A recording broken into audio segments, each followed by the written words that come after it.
So, nandito tayo ngayon sa loob sa Matinloc Island, no? Dito tayo sa loob ng bangka. Yan. Ito naman yung view dito sa loob ng sa labas, pa-Converse.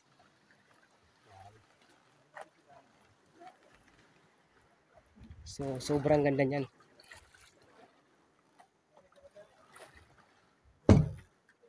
Yung nakita niyo mga ano yan siya, seagrass beds, no? Dahil nga nakaraan bagyo, tinangay ng alon. So, pero po yan, hindi yan basura kasi may pakinabang yan sa environment. Kinakain niya ng mga isda. Yan.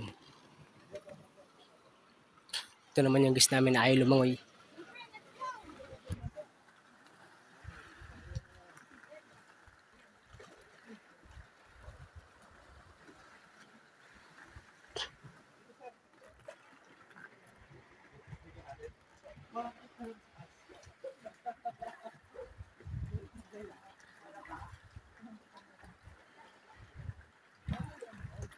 Sabi ko sa atin. Yan. Amas! Tim! Okay ba?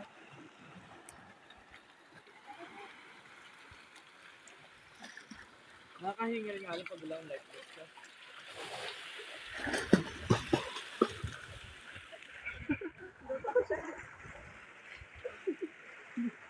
Ano talaga ako makikita? Ikaw?